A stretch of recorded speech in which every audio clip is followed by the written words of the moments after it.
All right. Good morning, everyone. Thank you for joining us today on Wednesday, the third day of our entrepreneurship week. I'm extremely delighted to have two of my favorite people here today, Stephen Darby and Erik Ford. They are the two creative minds behind Heavy Heavy, which is a design digital creative studio here in San Antonio. They focus on a lot of different things. But their heads are definitely grounded in what I like to think is reality. And it's the reality of getting your business to say what it is in multitudes of different ways, whether that be on the digital side from a web standpoint to the branding, logo, and copy, making sure that you're articulating correctly to the audience that you hope to reach. And so Stephen, or I will refer to him as Darby, since everyone else does as well, except for his mom. I'll call him Darby. So Darby is the creative director, and Erik Ford is the digital director for Heavy Heavy, and they make up the dynamic duo that is such. So extremely happy to have you both today. Today's topic, we are talking about, I've titled it as Judge a Book by Its Cover, right? Designing for Success. And the reason for that is we've had a number of conversations over the course of years, and especially through the pandemic, about how, if you want to stand out for what you're known for, then you need to make yourself look good. And a lot of times that is sort of an overlooked or underrepresented arena for businesses. So before we get started in that, that's just my brief. I'd love to provide both of y'all an opportunity to give us some insight and background just to how you came about to your role, or rather your expertise within this field. And then we can start kind of going into the flow of the conversation. Is it the origin story? Is that what this is? Yeah. Let's say we formed in 2013. I'm Erik, by the way, that's Darby. You don't get confused. Right. Two different people. Two different people, even though sometimes people think we're not two different people. Let's see. I'm originally from New York City, transplanted to Los Angeles, and then transplanted here because my wife is originally from here. Upon moving here in 2010, I made it a mission to find other like-minded creative people here in town. I was fortunate enough to meet this gentleman on a designer's social platform, if you will, called Dribble. We met up for some beers and a talk, and realized immediately that it was almost like looking in a mirror. So maybe we do confuse ourselves with each other from time to time. Yeah, that's right. But yeah, so my background is in design, but I took a different route. I started in the music business first, and transitioned into design in 2006, where I spent way too much of my time working for either ad agencies or other creative studios that were formed 100% around profit and loss, right? And to be fair, we are in business. Making a profit is important. But what I found, and I would argue Darby found, is way too often profit was put at the forefront instead of helping clients communicate effectively. That's an important word that we'll probably come back to quite a bit today, but communicate effectively. So when we first hooked up, it was mainly just as sharing work, right? As freelancers, back and forth. And then one of us, I think I'll blame Darby for this, had the idea of why don't we just put the whole sharing work aside and let's form an entity, because we believe in our hearts that we know how to do it the right way. Mm-hmm. It definitely was not my idea. That was Erik's. It might have been mine. It was definitely Erik's. It might be my fault. Yeah. Why we're here today. So yeah, we formed in 2013 with the idea that we could do all of the things that we were doing independently better as a team. When we first started, we started working with a lot of the tech companies that were coming up, both here in town, out of the Bay, out of Austin, out of Colorado, working with Techstars, and helping those startup companies formulate their brand identity to help them, again, effectively communicate with the audience they're attempting to capture.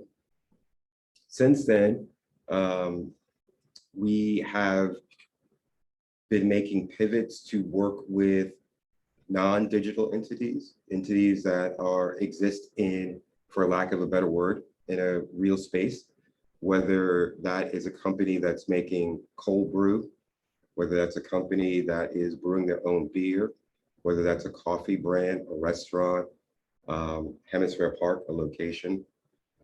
One of the things that we believe, and that's a tenet of Heavy, is design is not art.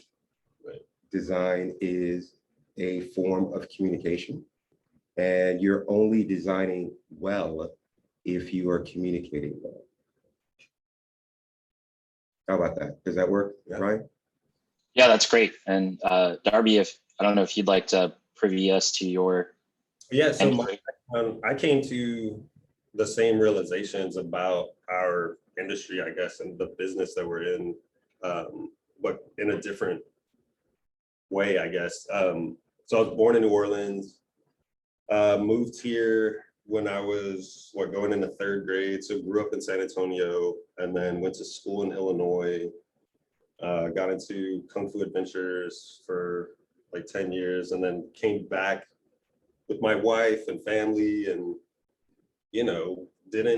I think my experience in design was working at a lot of different advertising agencies. I started, like, my first actual design job was working in the mall, designing, custom rest in peace to your dead homie t-shirts, right, at Westlakes, and then Crossroads Mall. I don't know how many San Antonians are here who remember either of those in their heyday. I guess it's had different heydays. My mom's on the call, so if you want to talk about Wonderland, she can talk to you about that after.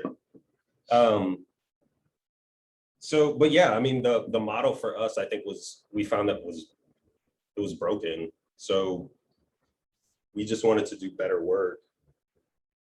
And so we figured out how to get people to pay for it in a different way, I guess. Not in a different, we still take dollars, Yeah, no crypto. American dollars. I can't use my newfound Doge wealth on you guys. No, absolutely We not. have accepted tacos. It's never been a good deal for us. Unfortunately, I could talk about it now because enough time has passed that I'm never going to recoup those tacos, right? Yeah, I dig it.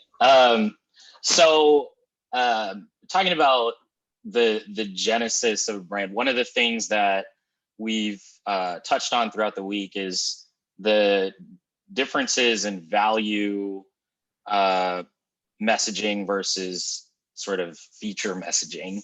And oftentimes as the entrepreneur, we can get stuck in thinking, oh, look at all these features, right? But inherently we're missing the value that the customer cares about, right? And so because of that, we make all sorts of perhaps wrong decisions, or maybe intrinsically personal decisions on creating our brand, creating our image, creating all of these things that are really more for me, or for the creator, rather than for the customer. And so what do you recommend in terms of starting? I mean, is it y'all came up with heavy? I mean, I'd love to know if y'all have a incorporation for that into, how did y'all decide that versus anything else? Yeah. I don't know that it's a great example of how to get there, but we had a bunch of different names that indicated maybe vaguely what we were going to do, or how we approach the work. All of those things were taken by other I might add lesser studios or lesser brands and people. And so I think like late one night I was listening to music and the phrase heavy, heavy was repeated sometimes. I Googled and found that the .co was open.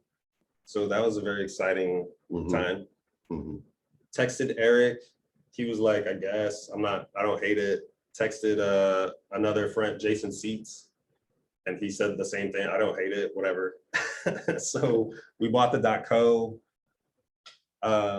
you know, for whatever the typical rent, like 20 bucks or whatever. And then maybe 3 months later, finally swallowed the pill to buy the .com from whoever was squatting it. And that was really, it's such minor money looking back, but at the time it was like, it was a chunk. Ridiculous amount of money for something that it doesn't even exist. It's like, but we had to have that .com, you know? So I don't know. I think for us,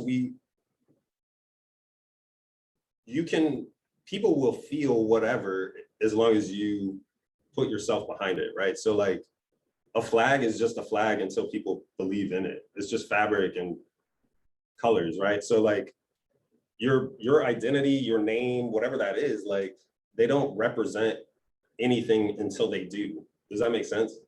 So it's like you have to build the story as you work, right? Like whatever your parents name you is just, that's a flight of fancy, right? It's like their subjective call on whatever.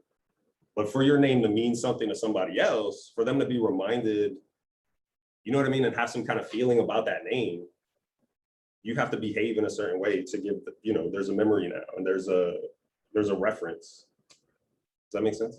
Did we already get too weird? Or? No, I mean, I've sat in several conversations like this, specifically talking about like how to go about naming your company. And just like as a sidebar story, like I said, I started in the music business. And the very first job I had was working at a label in New York called Profile Records. And the story I always go back to is one of the founders I asked specifically, right, like why Profile Records? Like it makes no sense, doesn't say anything. And the founder said him and his partner sat down in their apartment one night and just opened the dictionary, closed their eyes, and pointed at a word. And the word that they pointed at was profile. And that's how they named the company, right? There's what I would argue to be a misconception that you should name your company after exactly what you're doing.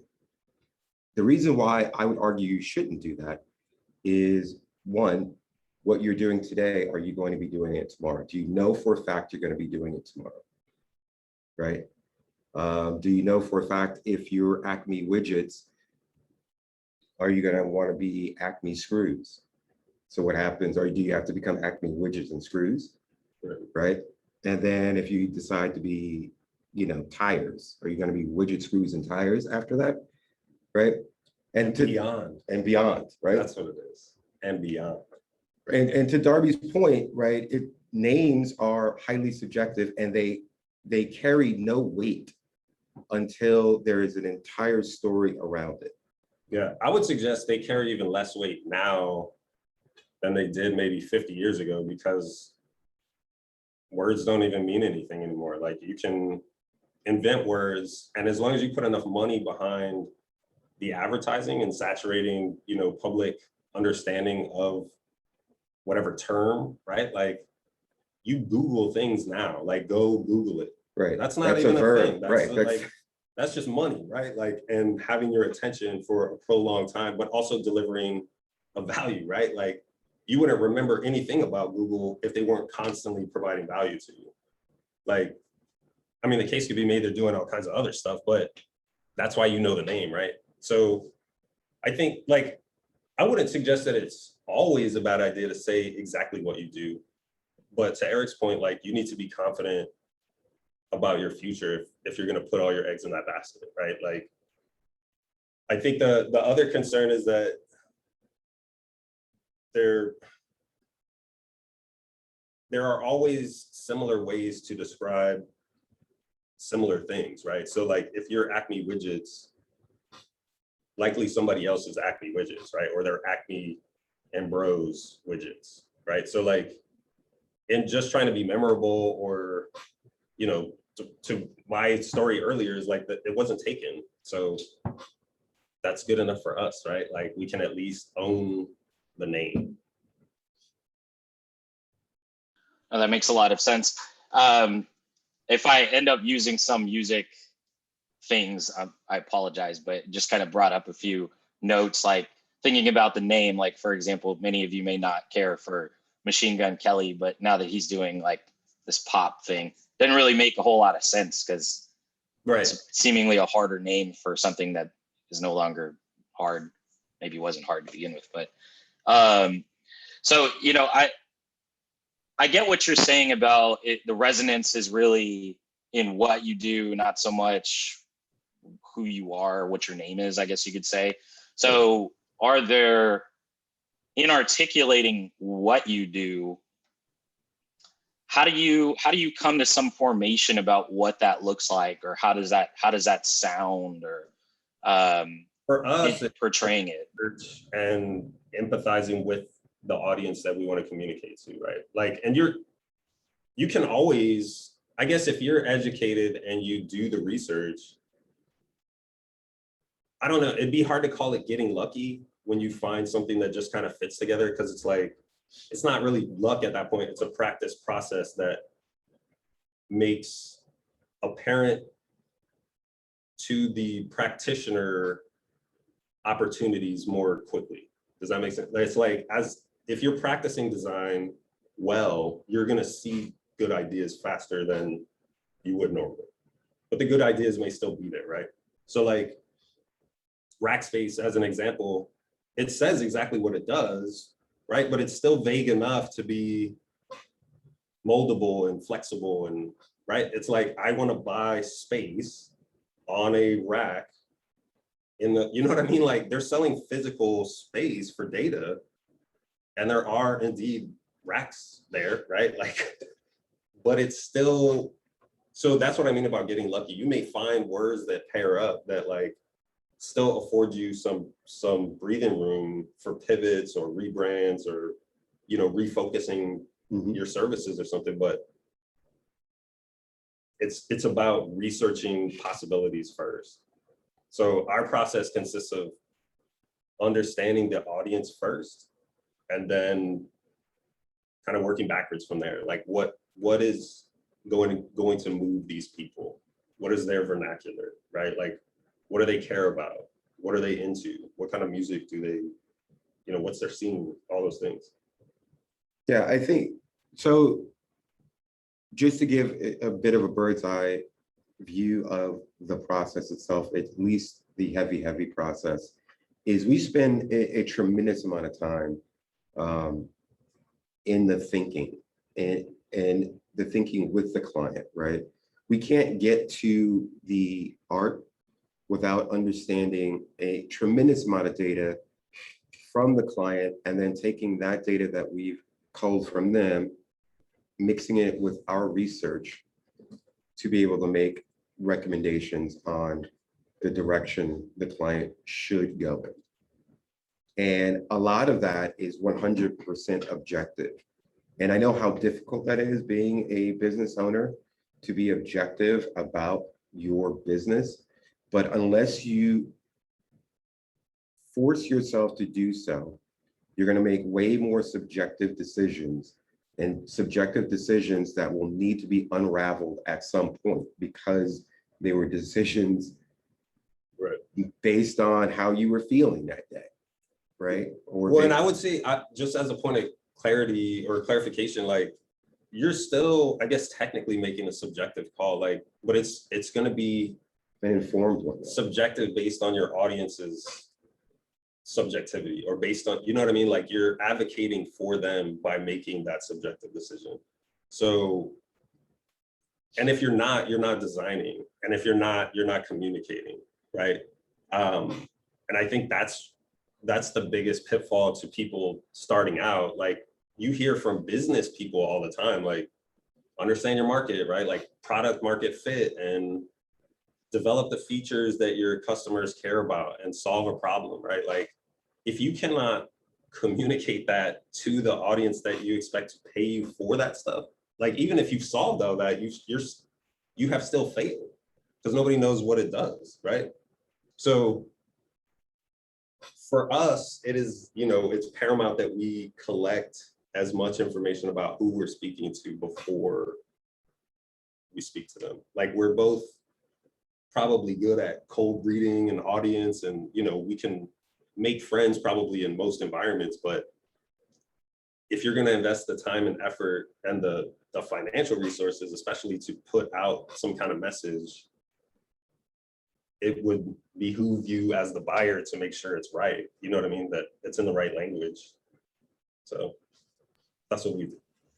So, and hopefully this is, I'd love if you could correct me because I'm surely wrong. Does that at some level boil down to like almost a miming of the audience where, you hear them say, oh, this is like chocolate, and it's like, oh, it's just like chocolate, and you just kind of repeat what they say and somehow that works? Or so I think that's certainly one approach. I think that's an older school approach in the industry, is to focus group things to death and then just repeat the common denominator louder, right? Like you'll meet, if you shop for creative service or especially advertising, for any amount of time, you will certainly run into people who that's how they do it. Like they'll ask you questions and then you'll hear exactly your language repeated back to you because they're only selling you your confidence at this point.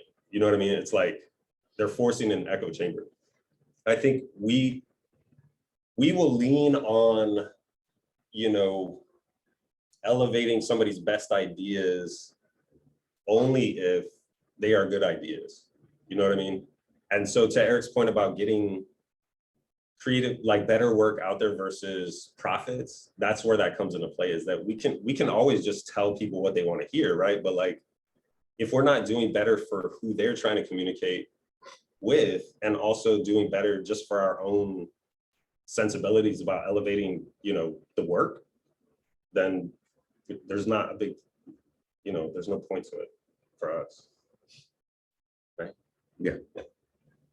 so, you mentioned earlier that one of your clients was Hemisphere, and that in and of itself, like a huge space and conveying various messaging to literally anybody. It could be a tourist, it could be a local. What kind of process did you go through to figure out that articulation or come to some sort of synergy where it could be understood by such a diverse audience? Wow, that's a deep one. So again, and not to be repetitive, right? Research is important, right? And for me in particular, right? Again, I'm from New York City. I did not have the emotional attachment, if you will, to Hemisphere in any sort of way. I lean heavily on Darby and my wife, who spent a significant amount of their time here to inform me about what Hemisphere meant to their particular generation, and then doing the research on the origins of it. I talked to my father-in-law, who's lived here almost his entire life, about it. All of that started to form for me ideas about how locals see and view Hemisphere the way it existed, right? And then compiled with what the stakeholders were attempting to do for Hemisphere tomorrow, right? And then compiling that with, if I'm visiting San Antonio, whether as a first time or I've been here before and I've interacted with it, what does it mean to them? Right? That all kind of goes into a bit of gumbo, if you will.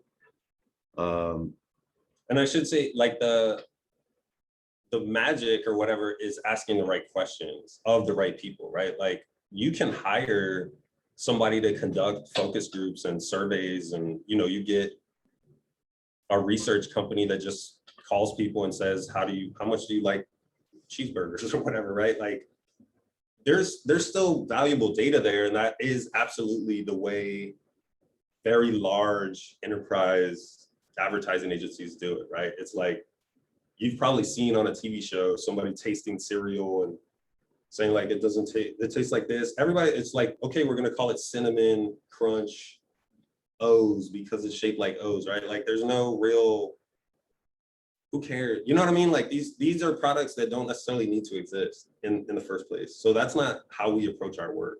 We probably should have said that earlier, maybe. Like if we have decided the thing that you're doing is stupid, we're not gonna work on it. Like we're not gonna tell you that in those words necessarily, but respectfully, like it's just not a good fit, right? Like if we can't be Right, passionate about what you're doing, we're not gonna be of any value to you at all.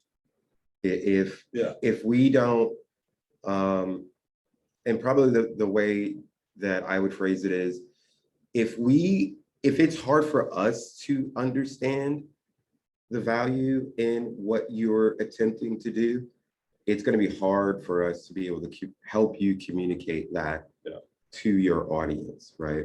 And we can't lie on your behalf. Yeah, right? and that's one of the bigger differences, and one of the reasons why we formed what we formed. I worked at an agency in LA. As long as your check cleared, they were going to do the work, right? It didn't matter what it was that you were doing. Literally, it did not matter. As long as your check cleared, they were going to do that work. And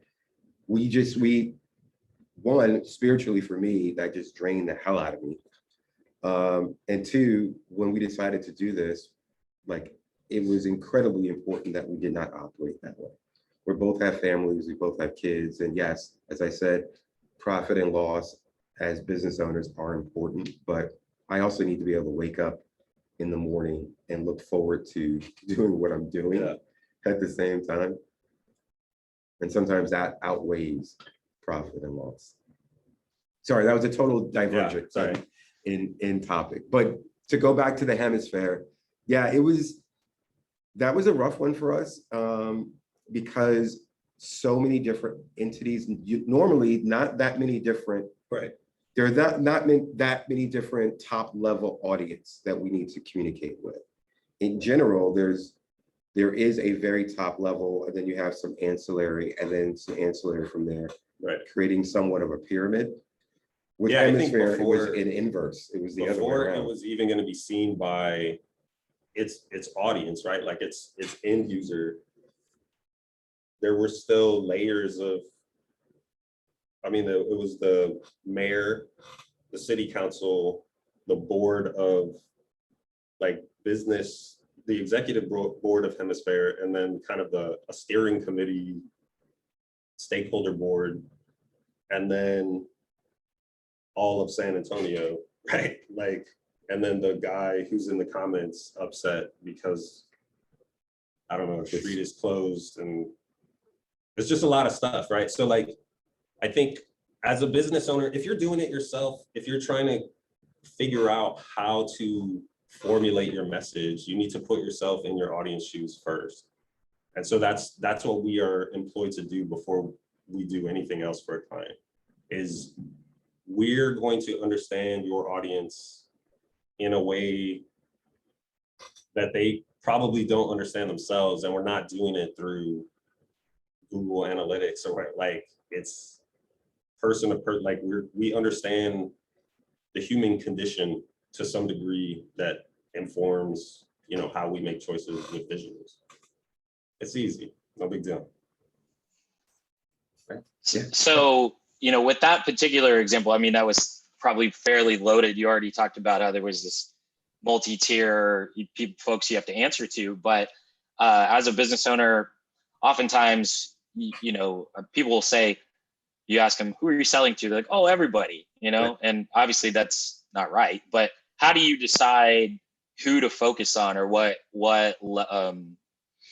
feedback is worth paying attention to in kind of forming your message, or what you are, who you are, how you sound? That's a multi-layered answer. It's going to be. Well, hold on. So let's clarify the difference between understanding your audience and building a message for them versus understanding your audience and building a product for them. You know what I mean? Or changing your business model based on who that audience is or something like we don't get involved in that part about what lever, I guess, changes how much things cost for you as a business owner. Like, I think we'll help you to identify who that primary audience is based on the value that you're delivering, right? So if it's like you make t-shirts, right? Like our joke is always, who's the t-shirt for? It's for everybody with a torso. Anybody who can wear a t-shirt, we will sell them one, right? That is never the case though, right? So it's like, let's understand, what kind of t-shirt is it? Who cares about that kind of t-shirt, right? Business owners all too often are going about it backwards, right? They want to be in business more than they want to do solutions, like more than they want to work even. You know what I'm saying? And that makes it hard for us to kind of identify who needs to hear what, because who are you actually solving a problem for by starting a business? You're solving a problem for yourself. We can just sell you, you can hire the $5 logo designer online and be fine if you're just solving it for yourself. You know what I mean? If it's a vanity project like that. So I think you have to, as a business owner, divorce yourself from your own perspective and try to solve the bigger communication piece. Yeah, and using the t-shirt analogy, right? In trying to figure out who that audience is and how you're going to communicate, right? You have to start asking yourself, who is the person that will purchase the t-shirt? How often are they going to purchase the t-shirt? What are they willing to spend on said t-shirt? Right. How often are they willing to spend that dollar amount on a t-shirt, right? All of that, those questions by themselves gives you a ton of information about your potential audience. And then you go deeper into that, right? Like if you're selling a $35 graphic tee versus, you go into Target and they have them there for $12.99. Is the person that walked into Target that would purchase the $12.99 graphic tee, are they willing to purchase your $35 graphic tee? And if they are, okay, now we've got some more information. Right. We know that they are, but we don't necessarily know why they are. Right. And so we need to figure out how to better tell, or even just amplify that part of it, right?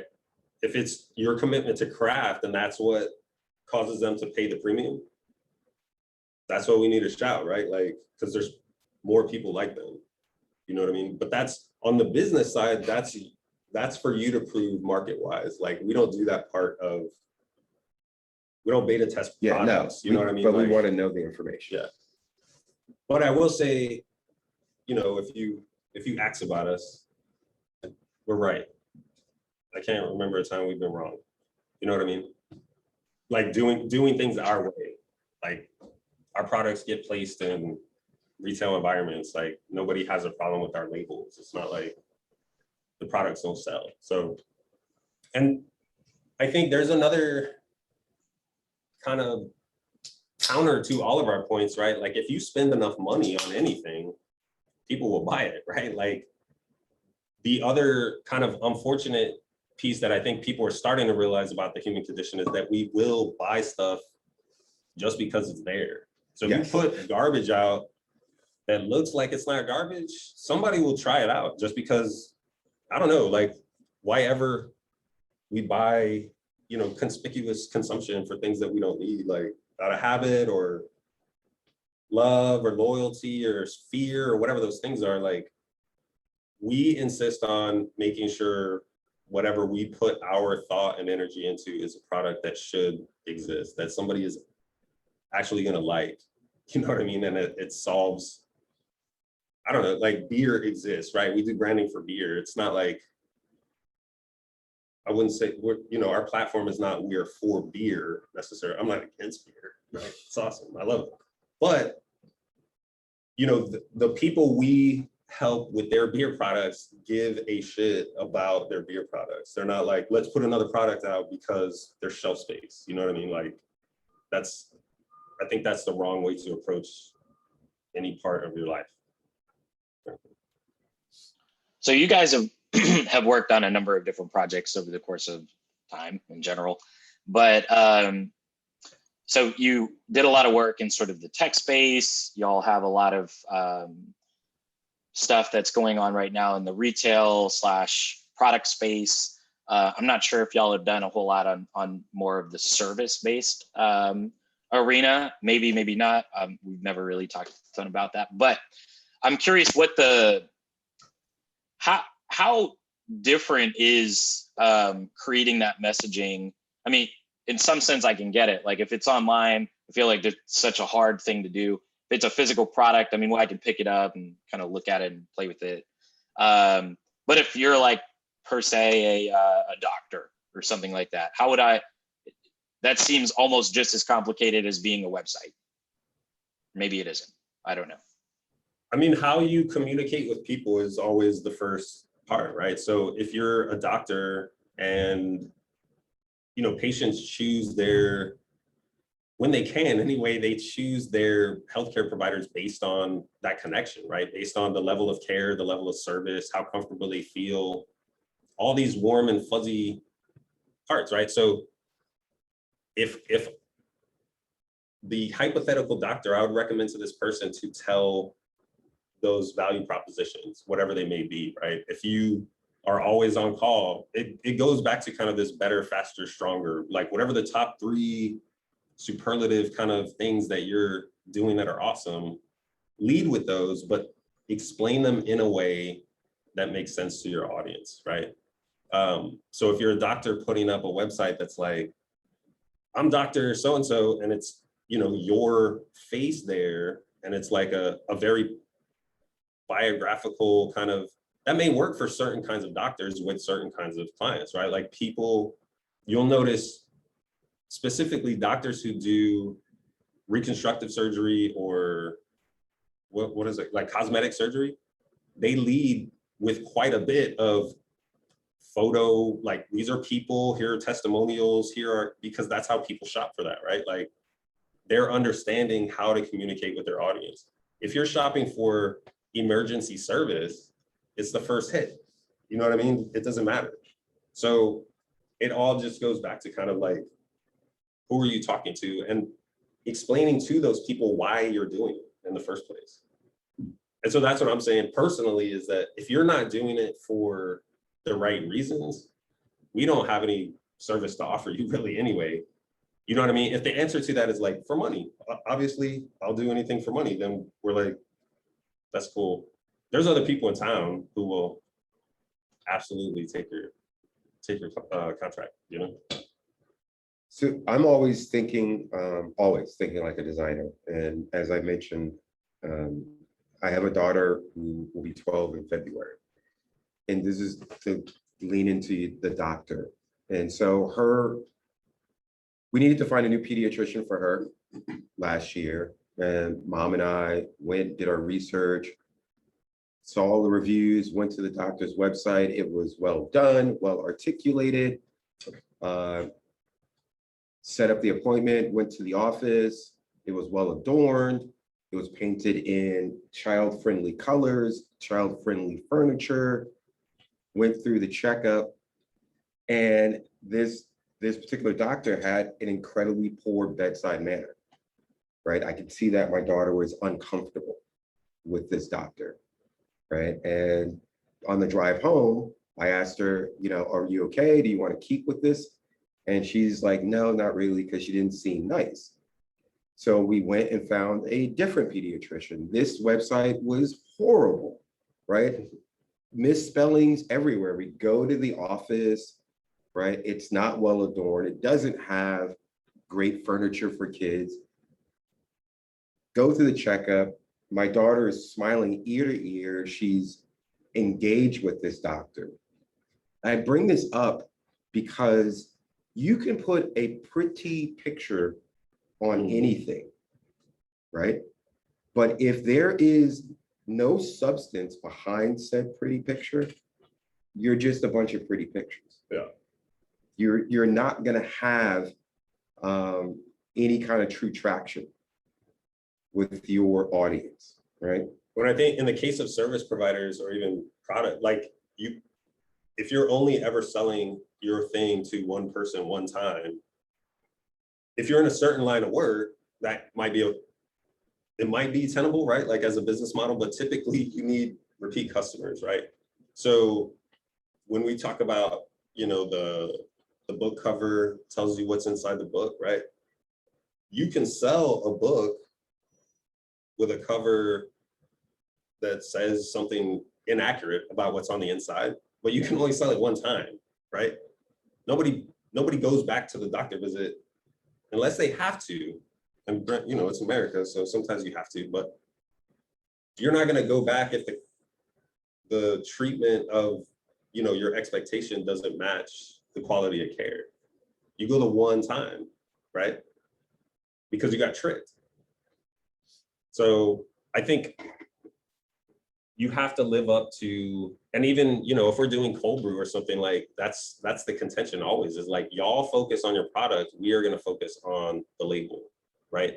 But for this partnership, not only between our two companies to work, but your partnership with your market, you have to be committed to sustaining a consistent level of quality, right?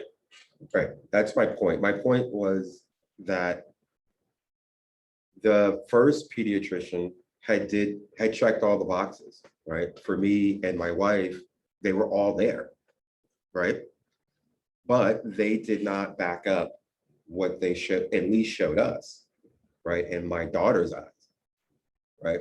And she didn't care that they had a well-done website and it was articulate, and that this office, for all intents and purposes, was made comfortable for children and for parents to feel comfortable in, right? Once we went through the services that they were supposed to be providing, it wasn't to the level that my daughter felt good about going back to again. Yeah. And that, I think you can put that analogy just about on anything, right? If you're a baker and you bake goods, and we craft a message for you, and we craft your brand identity with you, and you have these value propositions, which are promises to your audience. That's what a value proposition is. You are making a promise with your audience, and then you deliver the goods and the promises aren't met. Well, to Darby's point, they're not going to come back for those goods. Right. Yeah, that there's a mentor that we've had in the past that has talked about sort of doing the last 10%. It's like most people, they might get, not everybody, I won't say most people, many people that get to the point of, on the outside, the book cover looks great, everything seems right, but it's that last 10% that really messes up the whole experience for you. Whereas most people seemingly have the opposite effect, whereas the front end just doesn't match up with the back end. You walk into what you think is a classic cocktail bar and it's like totally not that, it's a dive, right?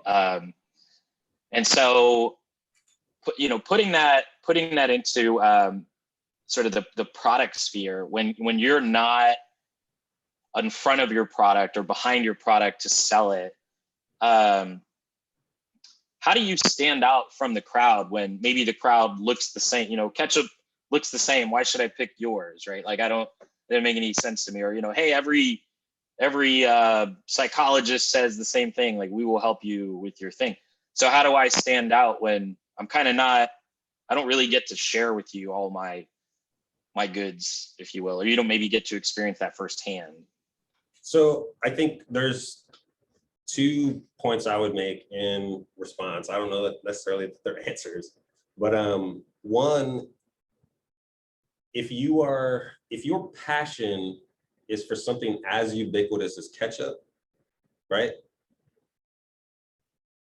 I'm not saying you've made mistakes in your life or whatever, but I'm saying you need to understand the gravity of like the challenge ahead, right? Like ketchup doesn't even understand itself. It's like they can't spell it the same way all the time. Sometimes fancy, sometimes not, sometimes spicy. So, you know, crowding of your plan or whatever is something to take into account, especially if it's things like that pedestrian, right? The other piece I think is that we say like, or not us, but it is called like walking the Gemba, right? Like you go to the place where your product is going to live, where it's going to be seen, and go be there and go experience that first. And then you can start understanding how do you elevate yourself, right? Go see the ketchup aisle and go look for the ketchup that stands out. Which one catches your eye, right? You're already collecting good data there, and you're collecting it in a way that your human, audience is going to behave as well because you're a person. So I would caution against looking at just raw statistical data. You know what I mean? The things that blow up overnight, they're because of strategic placement in places that in a lot of cases aren't like the most obvious, right? Is that helpful? Like, does that make sense? And it's all just to use ketchup, right? It's the customer who's going to purchase ketchup. Are they purchasing because the shape of a bottle? Are they purchasing because of ingredients? Are they purchasing because it's spelled KETC? Or are they right? Understanding that as well goes a long way for helping you whether discover what your message is or helping you hone it and craft it in a way that's going to resonate with that person, right?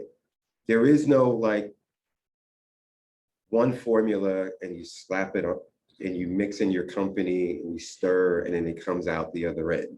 You know what I mean? Yeah, if that was the case, we would charge a lot less probably for what we do. Yeah. And it would be a lot faster. Yeah.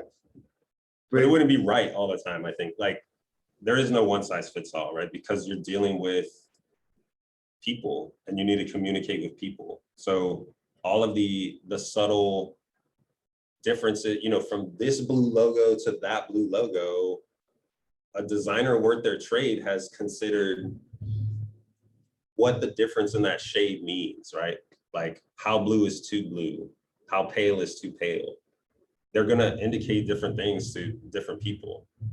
So when it comes to visual communication, we have to be deep knowledge experts in how visual communication works and how people perceive stuff like that. But from the raw, like the foundational communication standpoint, the first piece is always understanding who you're talking to. Yeah, I think that we do. And say it again. You understand who you're talking to. I think that we do all the time, very subconsciously. And we always, or at least I would always task other non-designers to attempt to do the same, is when you're looking at something, try to understand why it looks the way it looks, right? Why is one of those questions that is incredibly hard to answer and becomes increasingly difficult when we're asking it of ourselves. Yeah. Right. But the more comfortable you get with it, right, the more likely you're going to get yourself to a place, and the more honest you are with your answers as well, the more likely you're going to get yourself to a place to start empathizing with who you're trying to communicate with. Divorcing yourself from like subjective, I really like that blue. Right. Right. I saw that blue on my vacation once. It reminds me of and it reminds me of that vacation. And I like, right? Does it remind everybody of your vacation though? You know what I'm saying? Like that's so those are one of the things that we task clients with all the time. Like we're always asking why. right? It feels like, I'm sure some clients feel like, what, are these our toddlers? Like, why? Like, why, right? But there's a very specific reason for that, right? When also, I think we're asking why for a couple different points, right? Like to uncover a couple different kinds of data. We want to know why you're doing what you're doing, but also why do you think that's the right idea? Like, what is it about what you found? What is your experience that tells you that's a correct assumption, right? And so, yeah, when it comes to visual communication, if you're wrong with your assumptions, we'll be the first to tell you because that's what we know about. But like, once you have your why understood, like why you're in business, why you're making whatever it is you're doing, the rest of it it gets pretty easy because we're just telling the story in a really great way. You know what I mean? Like you don't even have to really sprinkle decoration or superlative language because it already comes across as factual because that's what the client believes. You know what I mean? Like, and it's true because if we're working together, right? Like they're making all the right decisions for the right reasons. So it's like, you know, the parable about like, you don't have to remember anything if you tell the truth, right? Mhm. Like Erik and I don't ever do scripted talks for the same reason because nothing changes in our story, right? Like, I think so as a business owner, as long as once you understand that, and you can get there through all kinds of, you know, a mentor or somebody asking you the right questions for, you know, or lean canvas strategy, whatever, right? Like you can uncover a lot of that stuff yourself and find out what the real goal here is. From there, though, it just becomes, how do we fashion that message in a vernacular that connects with the right people, or in a colloquial kind of, not necessarily language, but like what's going to personally resonate with its audience. Yeah, so what it sounds like to me, in essence, is if you're doing design correctly, it sounds a lot more like geometry with proofs and theorems rather than my sketchbook with scribbles and doodles. Yeah, absolutely. I think the first part starts with the science, and what makes it beautiful, right, is the special perspective that we have, probably. You know what I mean? Like how it actually gets incorporated. Why it looks dope is because we're awesome. But the geometry is, I think anybody who practices well can get their heads around. You just got to collect a ton of data, you know? So when you're thinking about a product or a business or any sort of representation of a company, oftentimes people start out with maybe one thing, you know, like, hey, we just have these cookies or this coffee or whatever. And then maybe that molds into a physical brick and mortar, or maybe that molds into a retail product that it no longer has your presence behind it. And so how does that evolve? Like, do you articulate with the same stuff? Like, is it still the same name on the bag, or, you know, do you kind of just roll with the same farmer's market feel because that's what got you there? Or how does that evolve? Like, I'll give the example I was thinking of is like Dorschel with beer, right? Like you go in there, it's a different feel and vibe.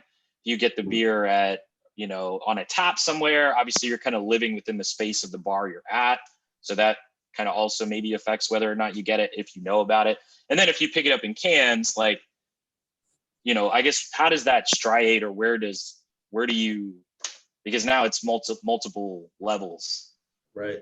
I mean, it's a cumulative process to get there. And the bad news again is that there is no one size fits all or kind of silver bullet solution, but you can go as fast as you can collect data, basically, and fleshing those things out, right? So in working with them, for example, all of their beers start as just a sticker, right? Or it starts as a formula for a beer, I guess, and then we get tasked with make us this sticker that's going to go on a tap handle. And if that beer sells, you know, their hope is to turn it into a branded beer can, right? Not unlike Betty, it would be another. So for those unfamiliar, Dorchel makes this beer called Betty, or Dorchel has a brand called High Wheel that makes a beer flavor called Betty.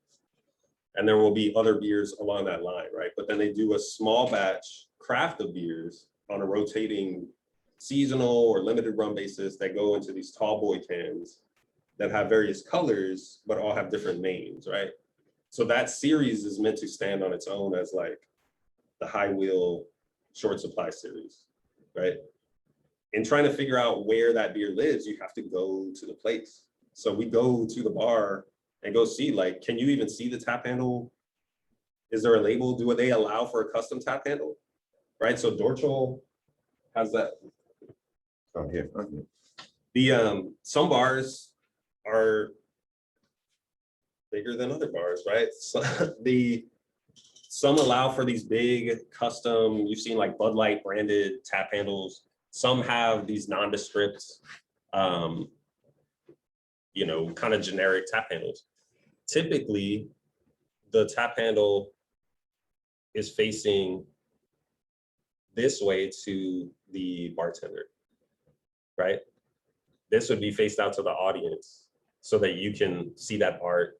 But not every bar is set up like that, right? It's not always right at the bar where you're sitting across from the bar. Sometimes they're back here in the dark. All of those are things that we got to think about when we talk about color, when we talk about legibility and different lighting conditions, right? So bars specifically are really hard to solve for because there's just so many moving parts. But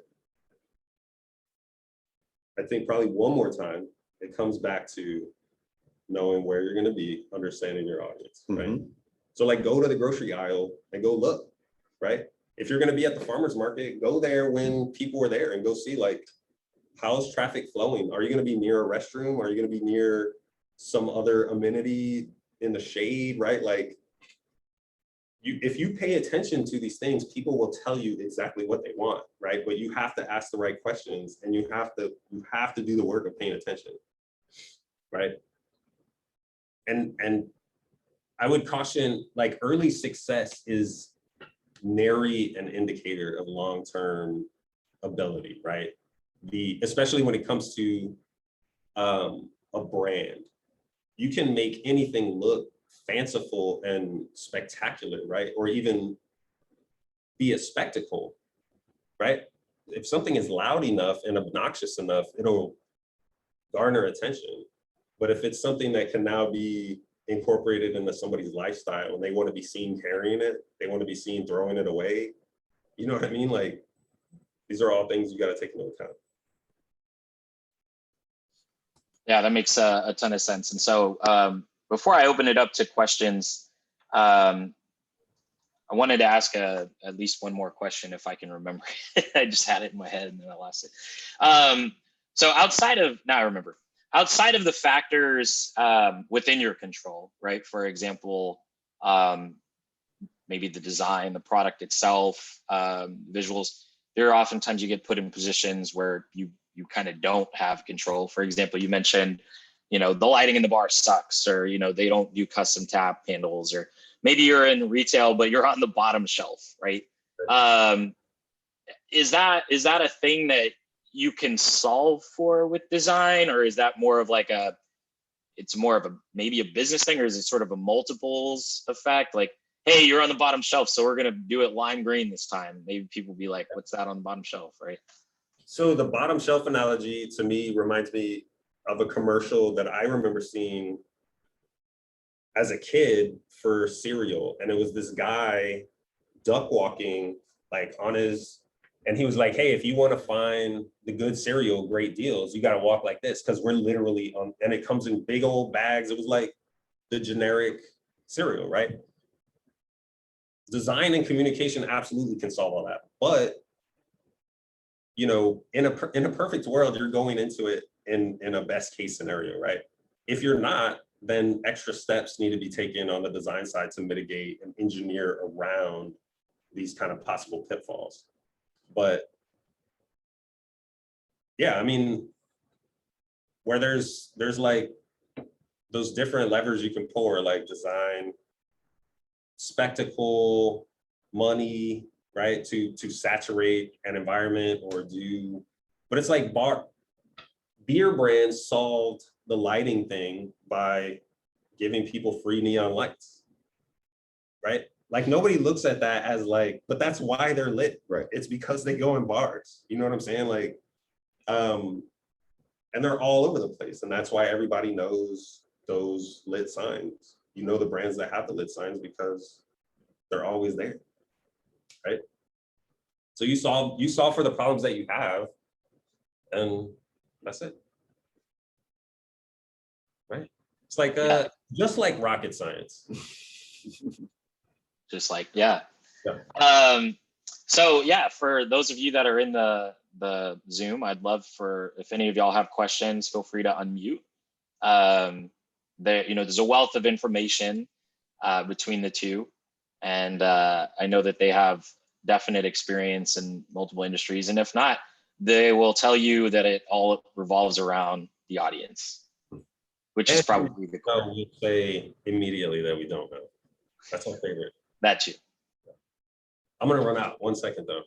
Can we have like a 30-second? No, I'm here. Not sitting. I'm here. All right. Amanda, it looks like you might have something. Yeah, this was really helpful. So when Ryan is talking about a psychologist, that's me. And so I'm selling a service therapy, but then like I am the service, kind of connecting with me as a person. And I know like in my field, they talk about finding people's pain points a lot. Like therapy is not like beer. It's not something that people want to, consume. It's like going to the dentist, it's like a painful process and you don't really want to do it unless you have to. So I'm just curious about your thoughts on finding people's pain points when your service is something that maybe is not as desirable. Yeah, no, I understand exactly what you're saying. And that would be, so empathizing with, I would argue you would need to empathize with why those pain points exist, whether it's something stereotypical, right? Like, or there's a fear of, what does that say about me if I'm seeking out said service? Starting there and starting with empathizing with that, I would hope would help you craft a message that mitigates against it, right? But yeah, so, and a lot less today than it was years ago. It was taboo to talk about mental health and taboo to talk about seeking help for mental health, right? But it still exists, right? And you're still going to run into that every single day. So what we would do if we were working together with you is first try to understand as much as we possibly can what those pain points are. Where does that friction exist? Why does it exist? And with whom does it exist, right? And then trying to determine, well, how do we, and is that the top level of friction that we need to address? And if so, how do we talk to them without alienating, you know what I mean? Like, we don't want to overcorrect for the friction, right? But we want to acknowledge it exists. So we want to communicate in the way that's going to reduce it. Does that make sense? I don't know if I'm making sense at all here. Yeah, no, that is helpful, kind of like empathizing with the stigma around it, kind of normalizing the anxiety of seeking the service in the first place. Right. Like, you don't want to ignore that it exists. You don't want to pretend it away, if you will, right? But you don't want to overcorrect by focusing in and attempting to address it in a way that's heavy-handed, right? There's going to be like a really fine line that you're going to have to walk with subtlety to be able to do that. And like I said, when we've identified friction in a client's audience, we don't want to overcorrect for that friction. We accept that it exists, and we want to help craft communication that addresses it, but not in a way where it's going to add friction to the audience where it doesn't exist. Does that make sense? Yeah. What are we talking about? Yes, sir. Psychiatry. Oh, yeah. Right? Yeah. There's also a unique element to what Amanda does in that her practice focuses on taking people out into nature. So that's sort of a differentiator there. But yeah, Darby, what she was asking was, well, actually, Amanda, do you mind just kind of restating it for Darby? Sure. Yeah, I was just talking about how like in my field, there's a lot of focus on like identifying pain points for people, you know, why are they coming in for mental health treatment? And so I was just curious, like, how does that fit into design and marketing, like addressing the pain point? You know, it's something that they don't, it's like going to the dentist, you know, you don't want to do it unless you have to. It's not as fun as like going and having a beer on Friday night with friends. Well, and I think like a dentist is a good analogy because people have probably similarly founded but less than rational anxiety about and fear, right, of dental procedures. And I think the right groove there is, to Erik's point, is accept that people feel however they feel about dentistry or about seeking mental health service, right? Because the overcorrection in the dentist case would be, it's painless, right? Right. You start offering claims that are not really true or speaking toward claims in a way that is, you know what I mean? You start going down a path of misleading the audience, and then you end up with way more friction than you ever expected, right? Like either you can't live up to the perception that you've tried to create, or you raise red flags because you're so heavy-handedly trying to mitigate the friction. Does that make sense? Yes. Still? Okay. Okay. What else? Other questions, folks? Feel free to unmute, or you don't necessarily have to show your face. Amanda was gracious enough to show us hers.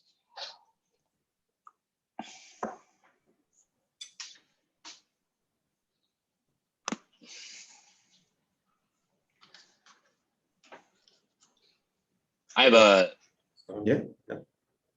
have another question, just while people are thinking about it. So in terms of working with a designer, you've talked a lot about working at agencies and really those people willing to accept anything that carries a dollar sign at the end of it.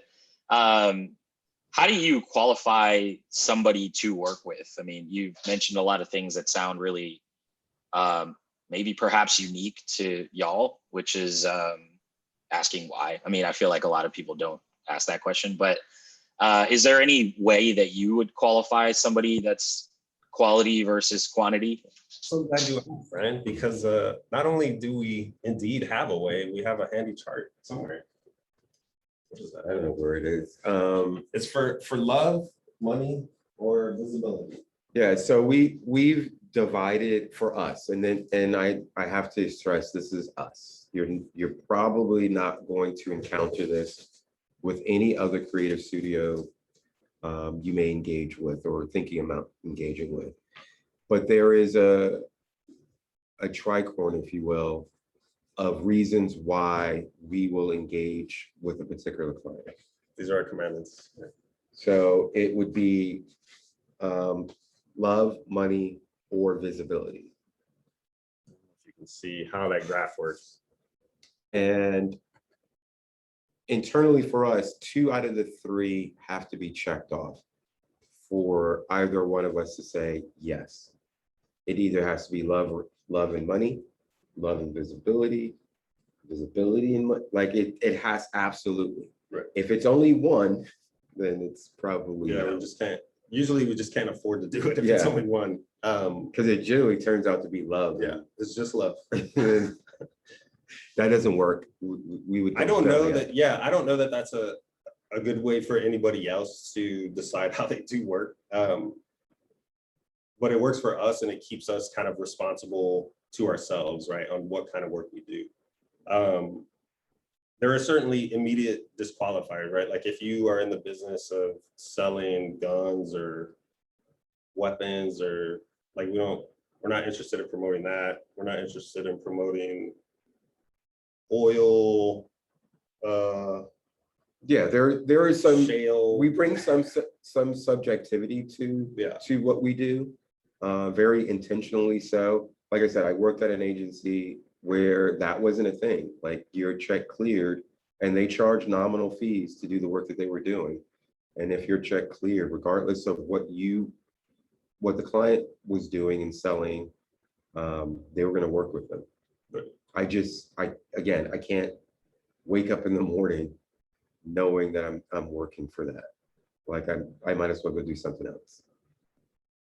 When I think that's where we are able to connect pretty positively with most of the clients that we work with, is that we at least have those goals in common, and that they don't want to work with somebody who's just there to push pixels around, right? Like they need the help and want the help of us figuring out the appropriate solution, like, and understanding the problem. So, but that isn't to say, I think for people who are, you need a website, you need a logo, like there's a million other people to call, Absolutely. Like at all different price points. And that's, I guess for better or worse, there are really very few rules about what you're going to see charged for time, for output, for deliverable. Like you can literally buy a logo for $5 on the internet. You could buy a trifold brochure design for $20, I would guess, So yeah, I mean, we're always going to be focused on the why from the first place, and that's kind of how we make decisions from there. So what's interesting, to me at least, right? There are so many turnkey solutions for startup businesses out there for design these days, whether that is web services like, is it Wix or Webflow or Squarespace, or being able to get, I just saw an ad for Fiverr where it's a new campaign that Fiverr is putting out about small businesses during the pandemic that were able to make pivots in their business because they hire designers, right, freelance designers via Fiverr, right? that's exciting. Yeah, for everyone. Yeah. And the younger me would have been angry about that, right? The younger, I'm the real designer. Right. Like what you're going to find on Fiverr is not a designer.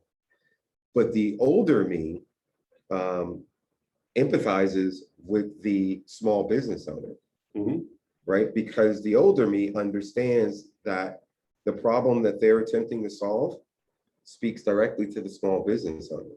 And they should absolutely have access to a Fiverr or a Squarespace or whatever those things are. Because I still know that I am the designer and I understand how to visually communicate.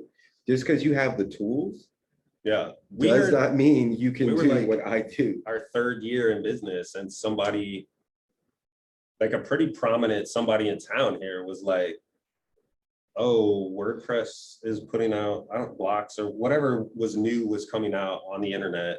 And they're like, there's this other AI thing that will design hipster logos for people. And we're just like, the computer did not put us out of business either, right? Like phones have not put,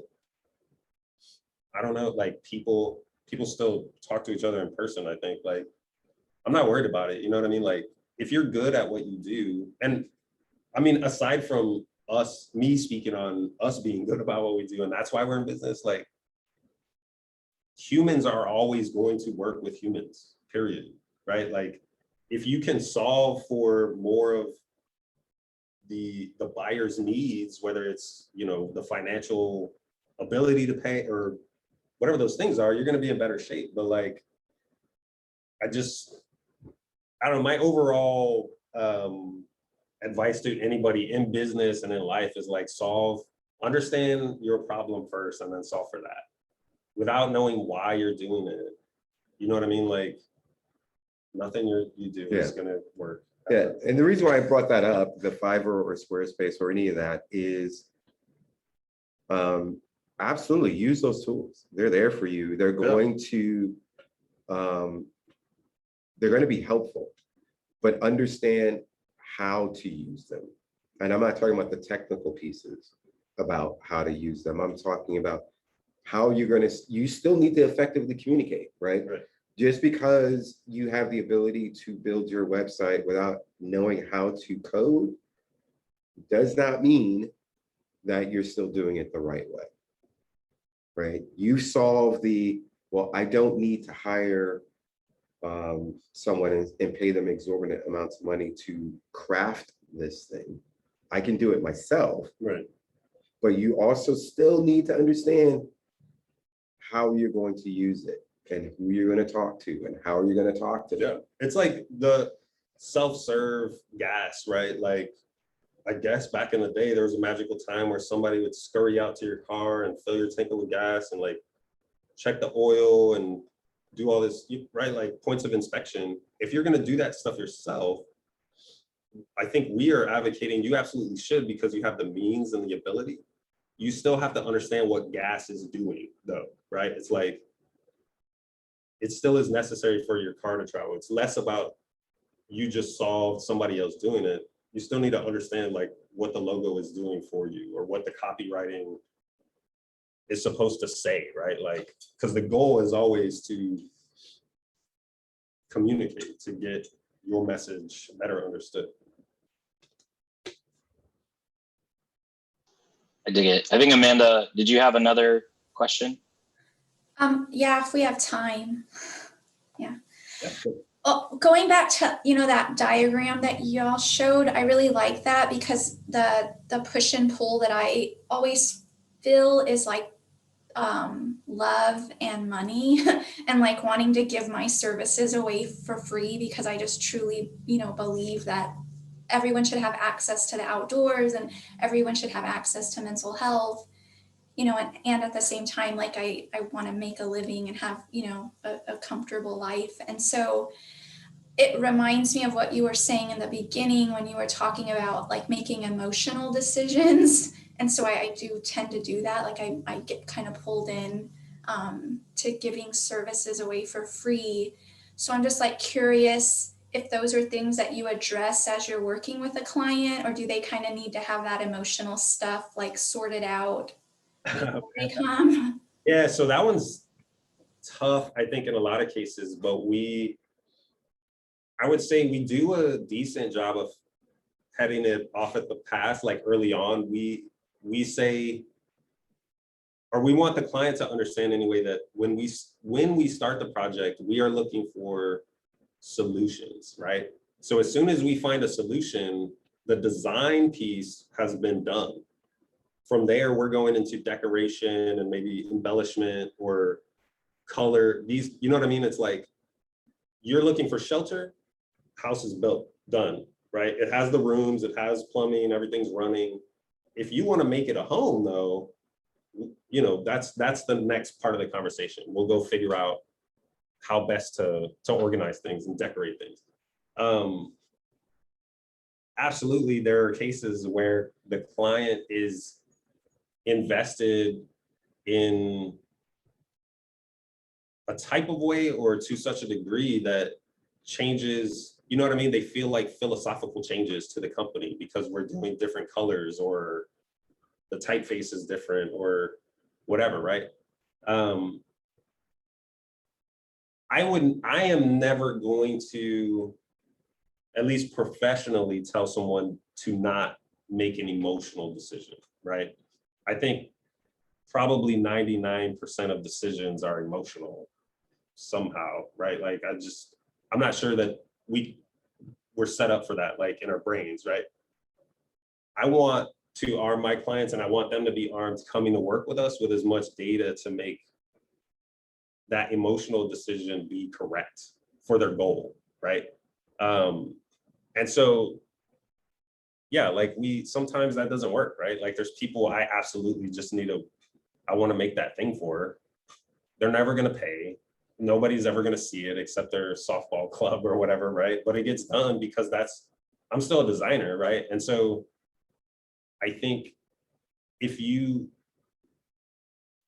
have been able to position yourself in our society, right, to where you can do something that's important to you and be passionate about it, and you can still reward yourself financially, you've already got most of it figured out, I think.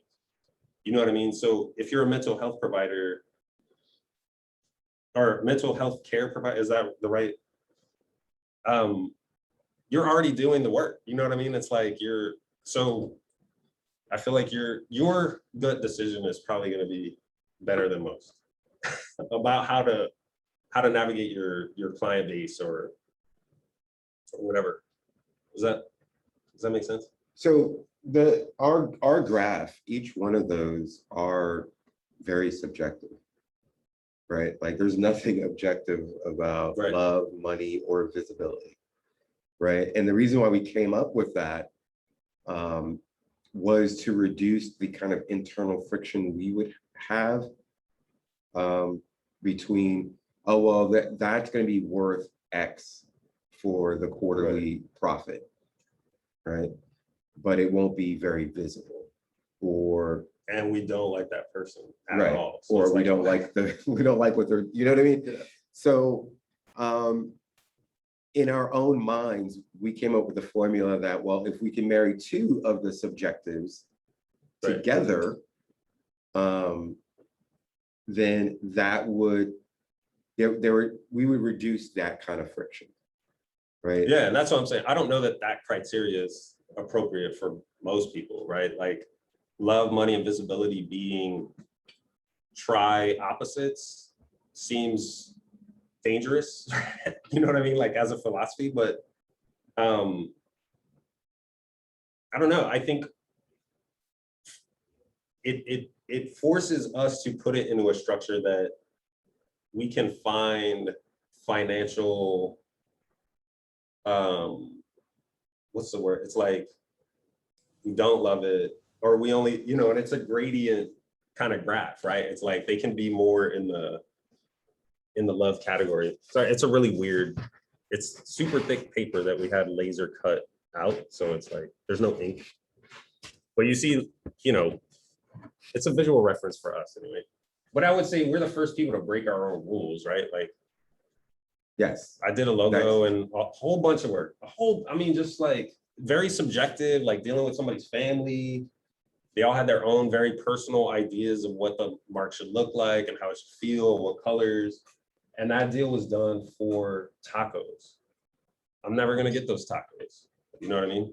And it doesn't have the same utility as cash, right? I can't take tacos to a bank. You can't pay electricity with tacos.